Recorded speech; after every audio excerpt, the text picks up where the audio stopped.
I am going to show you something absolutely disgusting today. I'm going to show you what happens when you take a decade of internet marketing experience and you boil it down into one highly profitable ad script. This one ad alone brought in over $1.2 million in tracked high-gross revenue for one of my businesses in a 3-month period. But first, before we jump into everything, a quick little rant. See, for all of history, great artists have had their masterpieces. Leonardo da Vinci had the Mona Lisa, Michelangelo painted the Sistine Chapel, and George W. Bush painted whatever the fuck this is. The ad that I'm about to show you is one of my masterpieces. It doesn't rely on gimmicky claims, it doesn't rely on a crazy offer, and it actually works even better in saturated markets. Now, I'm not only going to be showing you the ad and giving you the template. We are going to be going line by line and breaking down exactly why this ad works and the psychology behind it. This will allow you to easily rewrite this for your business, and in a month, whenever you actually get around to doing it, you're going to come back into this YouTube comment section and be like, thank you, Isaac, thank you so much for giving me a freaking money printer. Let's jump into it. Now, before we jump into the template and I give you everything that your heart desires, let's jump in and look at the results that this campaign got in this 3-month time period. So this is just one ad. This entire campaign is just one ad multiplied across many different targetings, many different tests, many different body copies, headlines, etc. But it's all the same ad. In a 3-month time period, we spent $128,000 and we made in revenue about $1.2 million back, which is about a 9x ROAS, which is fucking crazy. 9x ROAS in like an info business is very high. And now over the lifetime of this ad, it did, after that 3-month period, the ROAS went down. So lifetime, we're probably looking at like a 6 to 7 ROAS, but still incredible for one single ad. That's basically unheard of. It's very rare that one ad has that sort of longevity and can get those sort of results. So let me give you the freaking money maker now. So this is the ad, and what we're going to be doing is I'm going to break it down line by line and tell you exactly what is going on in that line, what you need to know about it, the thought process behind it, the psychology behind it. I mean, some of you are probably going to take this and just rip it. There's nothing I can do about that. You shouldn't do that. It's morally wrong. And if you ever get a dog, your dog's going to die a year early because you do that. I'll make the rules. That's what God's going to do to you. That's just how it is. But for those of you who are actually looking to rewrite this for your niche and take some lessons away from it, you will know how to do that off of what I'm about to show you. So let's jump into it. First line, high income earners. Cool. That's the call out. If you watch any of my videos, and especially my videos covering ads for info products or coaching products, you know the call out is one of the most important things you can do. Whoever you want to come through your ad and book through your funnel needs to be called in the call out. It actually makes a drastic difference on who comes through. If you call out high income earners, you're going to get more high income earners. So that's step one. We call those people out in the first line. While you were sleeping on April 29, 2024, something strange happened to the Japanese market that made investors around the world billions of dollars. So this line does 2 things. Number one, it's a curiosity hook. While you were sleeping, all these investors made all this money on this particular date. It's like, okay, what the fuck? What happened? You know, one question I like to ask myself throughout the ad is, are they going to stop watching the ad here? At any given line, I ask myself, is this boring enough that they're going to stop watching the ad here? So we just called them out, high income earners. Something crazy happened in Japan that could have made you a bunch of money. Are they going to stop watching the ad here? Maybe a few, but most are going to stay. It's still very, very interesting. So the other thing that I'm doing here made investors around the world billions of dollars. I am subtly calling out investors. I don't just want high income earners. I want people who are looking to invest. If somebody's not interested in investing at all, this structure, these 2 lines that we just went over, it's not going to keep them on the video. They're not going to keep watching. Why would they? So there's a subtle call out here in that second line that's very important. So this section right here whenever you lead with a curiosity angle, you then have to back up that angle. If you just lead with curiosity angle and then jump into like mechanism and pitch, it doesn't really make sense. You need to back up that angle. So I said something crazy happened in Japan that made investors around the world billions of dollars. I'm going to give a little bit of backstory to increase their mental buy-in, to increase the mental believability of what I just pitched them. Because I just pitched them something crazy. On this date, people made billions of dollars. It's kind of crazy. I'm going to back it up now. See, the Japanese yen is what is known as a safe haven currency. Super stable and a very good place to store your money. But on April 29th, an unpredictable dip occurred that caused the yen to dip to its lowest point in 3 decades. Now, one thing I'm doing here is I am subtly hinting at one of the pain points of my niche. One of the pain points of people who are looking for alternative investments, which you'll see what this product here I'm selling is in a second. But one of the pain points of people who are looking for alternative investments is they do not want instability. They don't like the instability of the market. They feel like their money isn't going anywhere safe. They're very afraid of this. This is one of their main fears. So I'm hinting, everybody thought the Japanese yen was so safe, but it really wasn't. So that begins sort of instilling fear in their mind that they already have, but this reinforces it. Next line, outlets like Bloomberg and The Economist called this dip a blackout event, and investors in the know made billions of dollars from this overnight. So when you want to use big names to back up your angle. If your angle is there's this new way that mortgage brokers are making billions of dollars, use some examples. Say, hey, there's this guy in Iowa. He was just a regular mortgage broker, but when he discovered this secret, he was able to do this, this, this.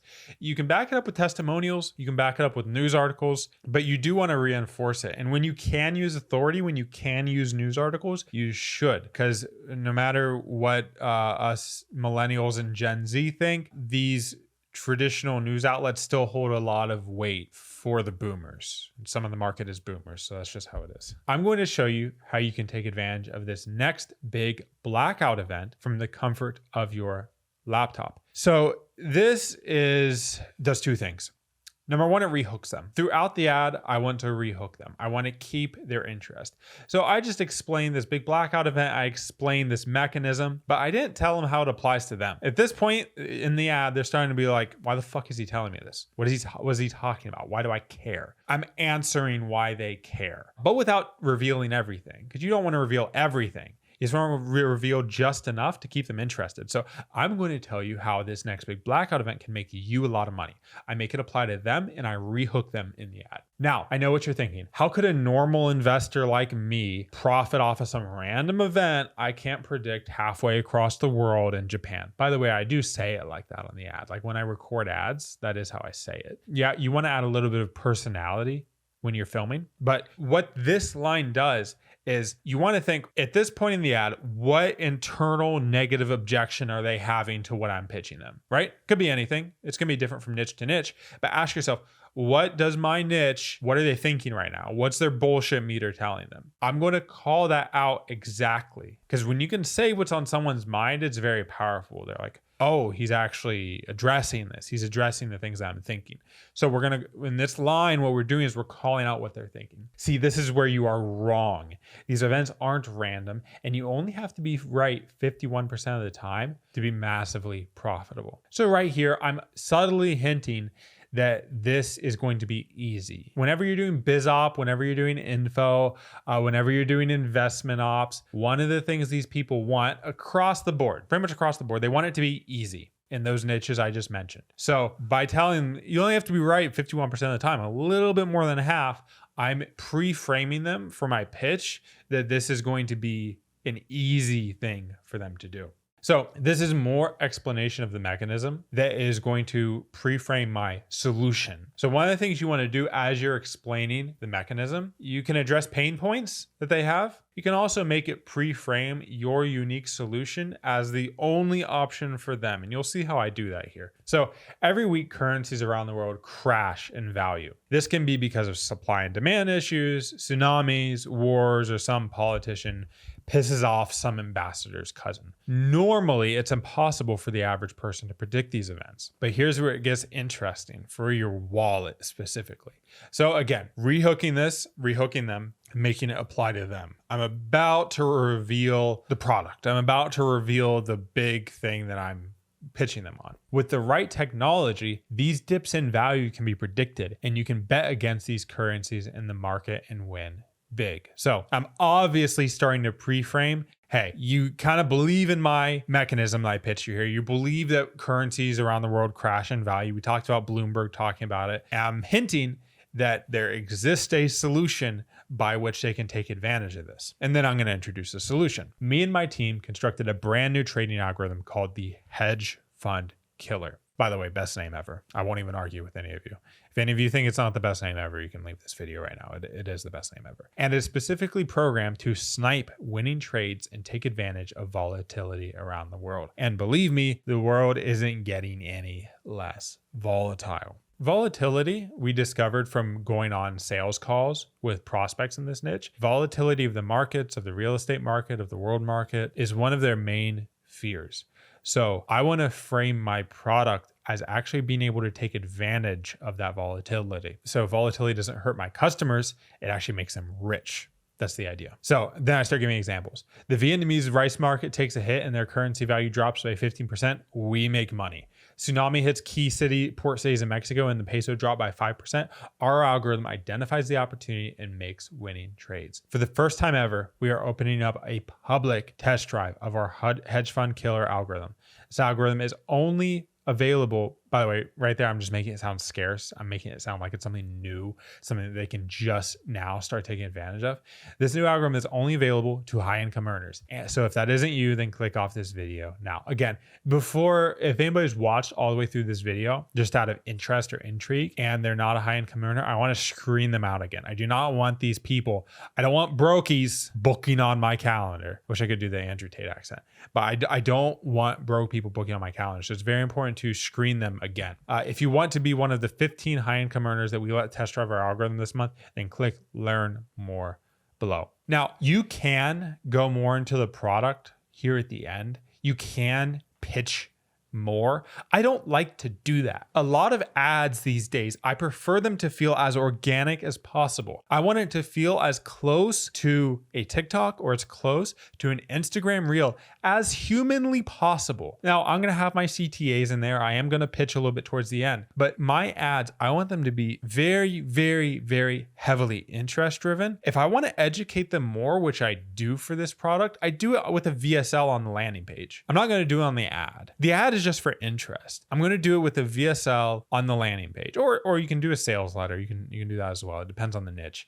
and what performs there. But for this niche, I did a VSL. It worked really well, and it makes it so I don't have to focus on pitching so much. I don't have to focus so much on mechanisms, so much on all this stuff on the ad. The ad is just to get interest, spike their dopamine really high, make it so like I need more. I need to know more about this. That's where the lander comes in and delivers more on their interest, causes more intrigue, and makes them want to book a call. Now, I want to go through a few notes of things that I do throughout this entire ad that are big picture stuff. So we just went through line by line. I talked about the psychology behind these, but I want to tell you, when I'm writing this, I'm not thinking about that necessarily. I'm thinking about what I'm about to show you. So number one, I want to delay satisfaction. Throughout this entire ad, I am teasing them. Like, here's where it gets interesting for your wallet specifically with the right technology. Only here, was this 3/4 of the way through the ad? Yeah, about pretty much exactly 3/4 of the way through the ad. Do I actually introduce a solution, a product, or anything of that nature? Up until that point, I'm just building. Hey, world markets are crashing. Everything sucks, but there's some ways you can make money out of it. These investors who are really smart made money out of it. All I'm doing is delaying satisfaction. I'm increasing my watch time like crazy. Any line in your ad, you have to ask yourself, would they stop watching here? Would they stop watching here? If they would, you need to rewrite the line. You need to make it so every single line, they would not stop watching. Every line needs to carry on to the next. Throughout this ad, I rotate between curiosity, backing up my claims, talking about like real world mechanism, real world events, Bloomberg, etc. I talk about the benefits to them. I talk about the unique mechanism, taking advantage of these blackout events. I handle objections in advance, and I future pace. I make it so that throughout the ad, they are beginning to picture my product as a solution. Before I ever introduce my product, they are beginning to see my product as the solution. So you want to rotate between that stuff. A beginner mistake when you're writing info ads or anything else is just to go, here's the offer. Here's my guarantee. Here's how I'm better than everyone else. That stuff is okay. And it works when niches aren't saturated, blah, blah, blah. But if you want to step it up to the next level, you need to tease them. You need to delay satisfaction. You need to hint. It's just a bunch of hints. If you've ever watched one of those TikToks, those organic TikToks that piss you off because they never reveal anything until the very end of the TikTok, probably know the ones I'm talking about. That's what you want your ads to be like, because despite all the hate those videos get in the comment section, and I'm even hating in the comment section, you can find me on TikTok hating on these people. It works. Your watch time goes crazy. So it really is the best way to do it. So I hope that was valuable. The script to this will be in the comment section below. Don't just rip this. You can, again, remember your dog and what will happen to it. But what you should do is take the psychology behind this and write your own. Because when you do that, it's gonna be very powerful and you're gonna make a lot of money. See you guys in the next video.